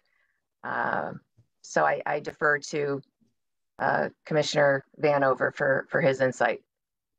Okay, Mr. Vanover. Mr. Chairman, this property was transferred to InstaHomes LLC in 2019. It is extremely difficult to manage investment for-profit property from across the country. However, that is a professional business decision that gets made. When one decides to enter into an arrangement of managing for-profit investment property from across the country, they must be equipped and prepared to do so. In this case, it appears that all of the challenges presented by the appellate are not actually challenges, but part and parcel to the act of managing investment property from across the country. If one determines that that's the business they're going to go into, it is imperative that they first make sure that they have the means, methods, and resources to conduct this business. Based on this case specifically, it appears that InstaHome buyer does not have means and methods and resources. It's going to snow in Cleveland. It's going to get cold in Cleveland. It gets cold and it snows in Cleveland every year. When one purchases property in Cleveland, that is an expectation that at some point it is going to get cold and the weather is a determining factor. That being said, we would ask that you deny any more time because these are business decisions made and part of the business, and that you remand it back to the Department of Building and Housing with an expectation that these violations are satisfied immediately, because as I've said and will continue to say, when you're a for-profit investor into real estate, there is an expectation that the property is maintained along the way, and that the city of Cleveland citizens should not have to pay an inspector to go out and tell you to do the work that you are already legally required to do. Okay. So, Mr. Lender, being that you've had so many problems getting this thing off the ground and getting it done, and that has caused a lot of time delay when you had better weather. So I tend to agree that you can proceed, of course, but I think that for the interest of everyone, a motion is in order to deny more time, remand the property Division of Building and Housing for any further action. This does not stop you from going forward, getting it done. It just puts the city involved here. But motion? So moved. Okay, moved by Mr. Dink. Second. Second by Ms. Lipscomb. Mr. Dink? Yes. Ms. Lipscomb? Yes. Mr. Gallagher? Yes. Okay, a notice will be sent out within 2 weeks. Thank you. Thank you. Thank you. Okay, next docket, A 16223, 4214 Cloud Avenue. Application and fees are in order. Notice of violation is no permit in interior and exterior maintenance. Issued July 6th of 2023. Appeal was received August 1st of 2023. Present for the hearing, Tom Vanover, Department of Building and Housing. Dan Jacobson Law. Will the appellant or his or her attorney or representative state your name and relationship to the property? Hello, my name is Kim Strader. I'm the property manager. Okay, Ms. Strader, I solemnly swear to tell the truth, the whole truth, so help you God? I do. Okay, go ahead. Let us know your plan. So we've worked on several things already from the violation list. We just got the exterior finished painting before the cold weather comes. The main issue we're having is I cannot get an electrical contractor to call me back. I have called almost 12 of them. I had one return my call that's with the city that can do the work. He said he's booked through April of next year. So, and then I didn't know we needed a plumbing permit. So I do have to work on that immediately. But that's going to be the hardest part. We've done several things through the interior already. The smaller things that's come up. We've had the, they came and they sprayed for the spiders. The exterminators came out. So we're in good shape. It's just, I'm worried about the electrical. Okay. How many more days do you think if you were able to acquire an electrical contractor? I'm thinking 120. Okay. Mr. Vanover. So, Mr. Chairman, well, I can appreciate it. It appears that the electrical work was started without a permit. That's what the no permit. That's what the no permit violation notice is for. While I understand that the challenges of gaining contractors at this point, the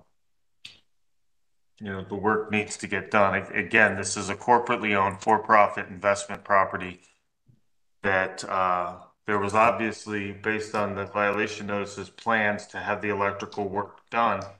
And Mr. Chairman, I asked the appellate, who was doing the electrical work when the notice of violation was issued? He said he purchased this. I'm just a new property manager for him. He had to terminate his old property manager back in April.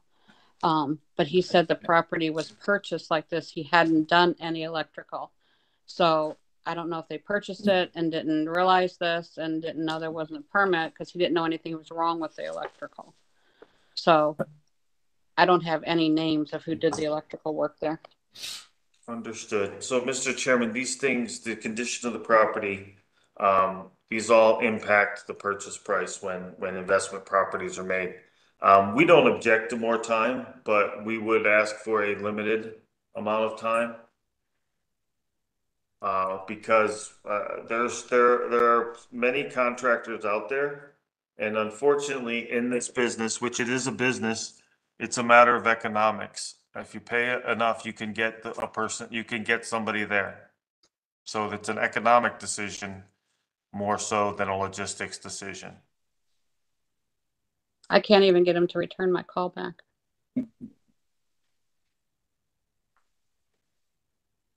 Okay. We'll give you time, and if you're working on it, then you're working on it. That's the bottom line. So you have plumbing also that you have to get a permit for. Is that correct? Yeah, I spoke to the building inspector yesterday, and she's told me where I needed to have something inspected. Okay. So to get a plumbing inspector also, and I said I would.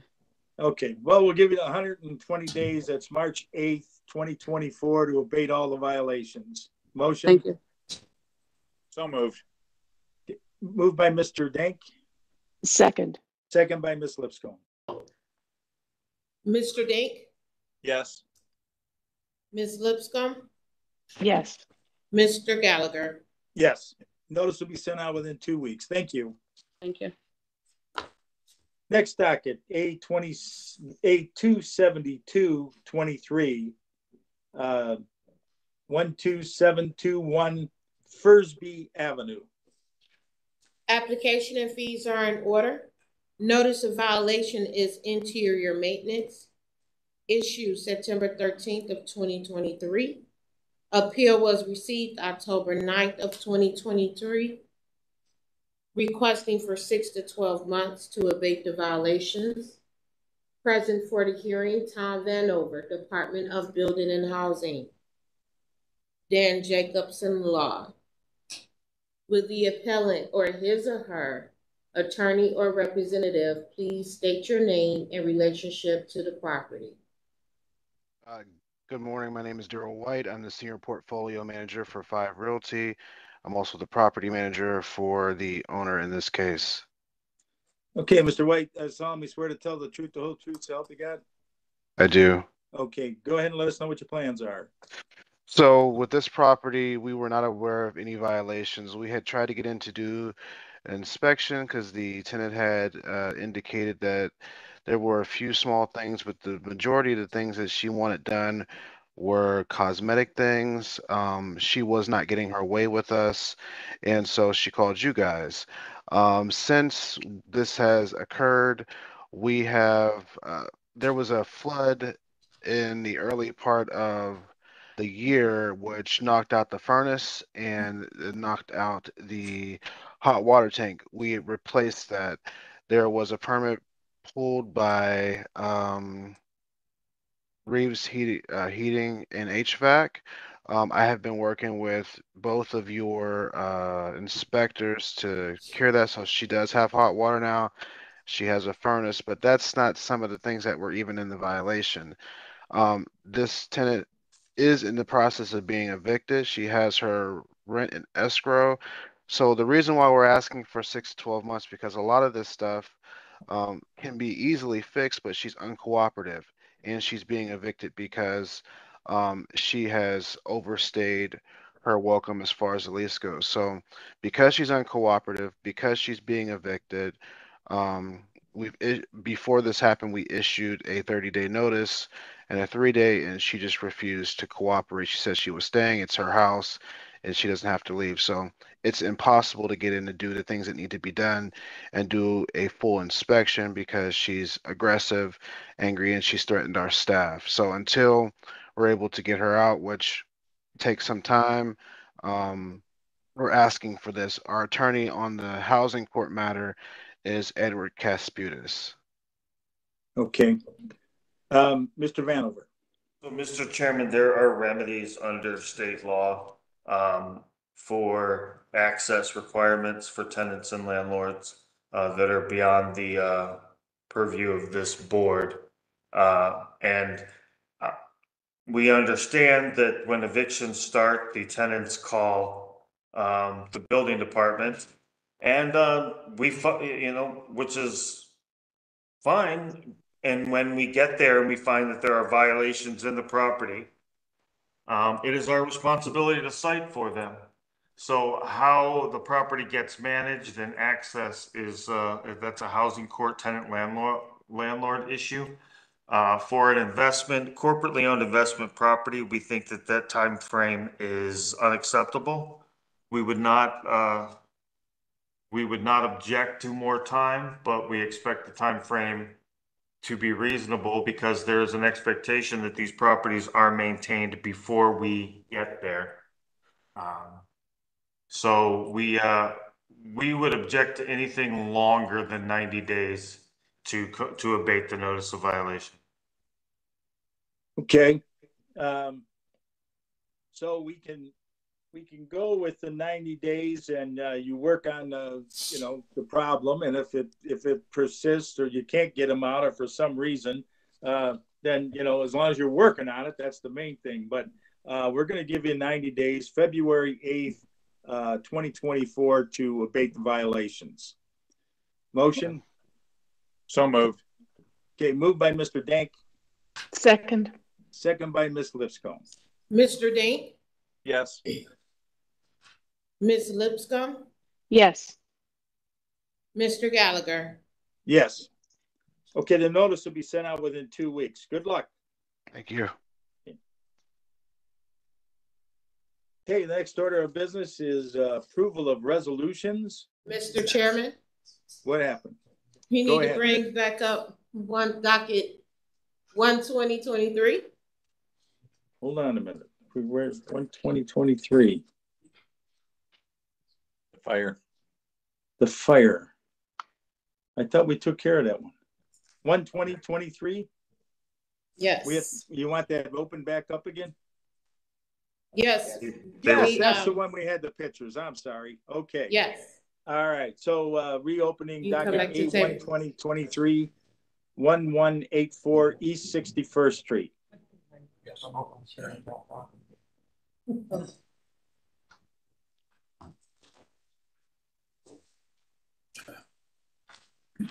Oh, I don't want to switch to that. Oh, it fucked it up. I want to see the pictures. I'm sorry. She's unmuted. I don't know what she said. Did she? Was she done? Yeah. Yeah. It's beautiful.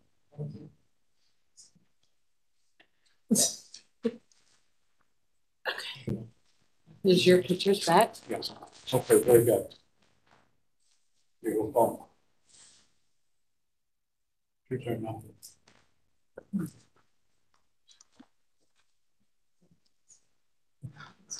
That was all removed. That refrigerator stuff and what have you. Yeah. That was the initial.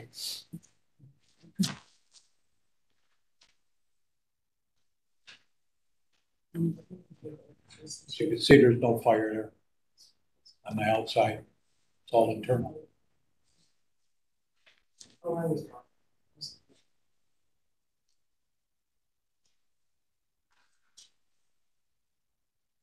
That's right there. Turn around, Roger. Oh, it's over there too. Okay. I think that's at the bottom that it was the kitchen. Yeah, that actually sideways. Yeah. Now that is showing that where they busted into the walls. There's no fire in there. You can see everything is studs and everything is. There's no fire whatsoever. I mean, they did a lot of damage here. There's no reason for this.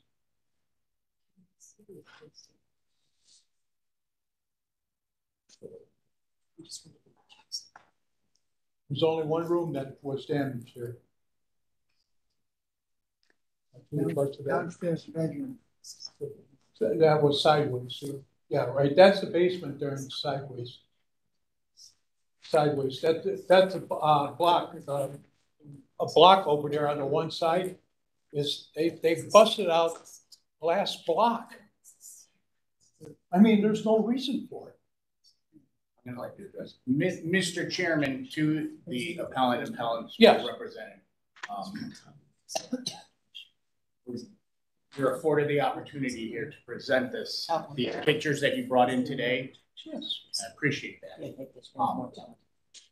Going forward, though, I want to state an objection to your previous testimony about a land grab and characterizations of the city inspectors. Well, just set. Okay.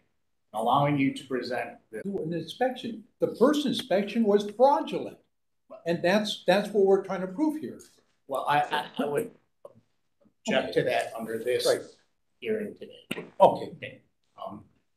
These are updated pictures through the chairman to the appellant. Do you know when these pictures were taken? And who took them?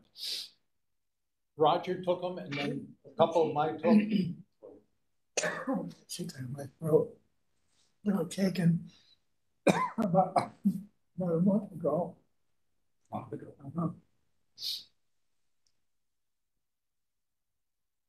That's the upstairs. The upstairs is clean. The walls are clean. That's the downstairs. That's where the fire started in the downstairs bedroom. Is that true? Yeah, that's that right there. And through the chairman to the appellant and appellant's representative, as we're going through these pictures, the chief building official is looking at them also and will present information to you. As a general question, I wanted to ask, who will be pulling permits, if possible, to Roger. Well, there may be a question about who has, if he has authority to do that. He does. Because he does not have title to the property. But he has power of attorney. And that's a matter that the appellant will need to address with his outside counsel, who I believe he stated. But that matter is not before the board today, the probate matter. Well, we would just like to put the building back together as possible, you know, and for them to go and do that to a resident, oh my God. The property right now is not titled to Roger. The property is. And if you want to comment on any of these pictures as we go through them. Sure. That's the bad, that's the downstairs bathroom. Look, no, look at the wall, the walls, no fire. Was there a fire report given? Fire report? The fire department, did they issue it? No, no. They did one bad job here, really one bad job. Coming in there and with axes and doing what they did, my God. And again, they're not here to, so I would object to that. Mr. Chairman, I would ask that the appellant make his case regarding the photos. These are the photos provided by the appellant. I think that they clearly indicate the condition of the lower level in the first portion of the home. And I've seen nothing so far indicating that the house is habitable. Condemnation doesn't require complete structural failure. It requires that it be that it's no longer habitable. I don't think that there's anything in these photos that show anything different than the photos that we presented. It's not safe to live here. It's not safe to inhabit this structure. There's been no testimony on the cost of repair or any indication that repairs are moving forward or that there is any real plan. So we would ask that you deny more time, remand it back to the department, and uphold the notice of condemnation as properly issued. All right, let me speak here too. First of all, how can you guys come in there and produce a fraudulent claim and then Mr. Chairman, I objected that to fraudulent claim. Wait, that there's silt plates and the roof has holes in it and everything else when we clearly showed that it isn't. And that's exactly what the problem is here. There's some of this stuff that you come up with is fraudulent. Okay, now you're coming in and saying, oh yeah, well now it's just not habitable. Yes, it is habitable. There was damage done by the fire department. But the point is, it wasn't the fire itself. The fire was only contained to one room, really. Okay, Mr. Sellers, it doesn't. I know that you're upset because the fire came in there and smashed a lot of stuff, okay, that you felt they shouldn't have done. They have a procedure they go by. It's like Mr. Vanover said, they're not here to defend what they did or didn't do. All I can tell you is that seeing the photos, it isn't habitable, okay? And you don't have a plan in place.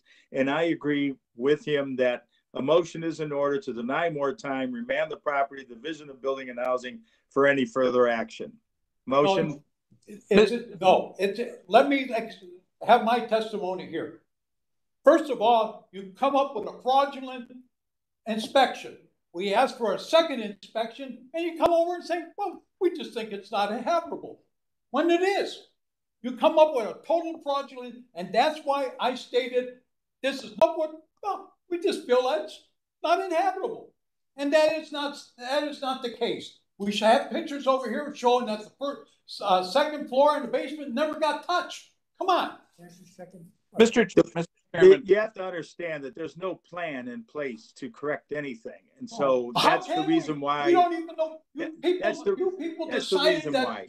If you were going to fix it, first of all, I'm going up against a fraudulent thing. How can we make a plan when you people already have it in your head that you just want to take the property?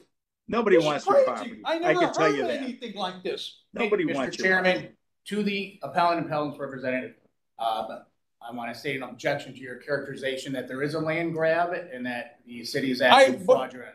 Well, then what is it? What is it? When they make a fraudulent claim, what is it then? What is it? Because I didn't come with any permits, is that why? No, Roger, you couldn't. You can't. Through the chairman We're to the appellant. We're The looking, appellant listen, hold demonstrated- on, everybody hold on just a minute, okay? We're putting a motion out here and it's, like I said, we have picture evidence of what we're looking at. And unless the other board members object to what we're seeing, what I'm seeing, then, like I said, we got a motion is in order here, you know, to remand this back to the Division of Building and Housing. That doesn't stop you from going forward and fixing it. You sure can.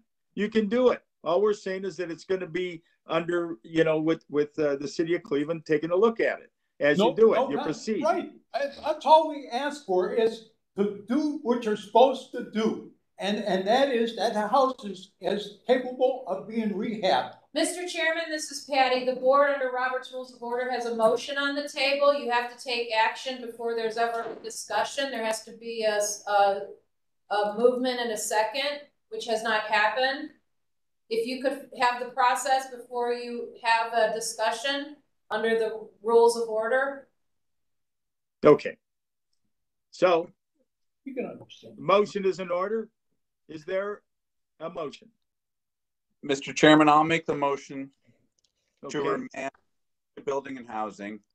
The board is typically used to hearing a request for additional time and a plan of action. I'm sympathetic to a resident who's lived there since 1965, but doesn't seem to have a plan and has no action since the time of the violation, which is in early April of this year.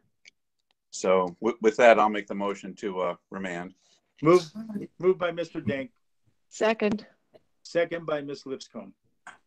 Mr. Dink? Yes. Ms. Lipscomb? Yes. Mr. Gallagher? Yes. Okay. Notice will be sent out within 2 weeks.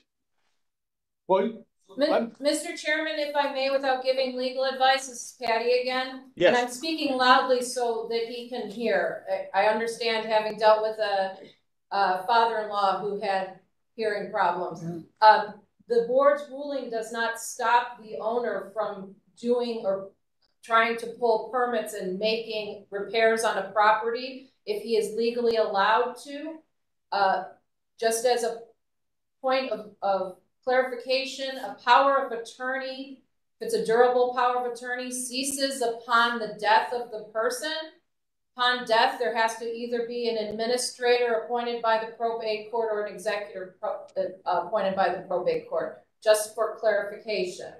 Thank you, Mr. Chairman. Okay, so, and that's Mr. Jacobson's point also. So that will have to be cleared up, and that's all part of that motion, which, you know, that's what you have to solve, along with taking care of the property.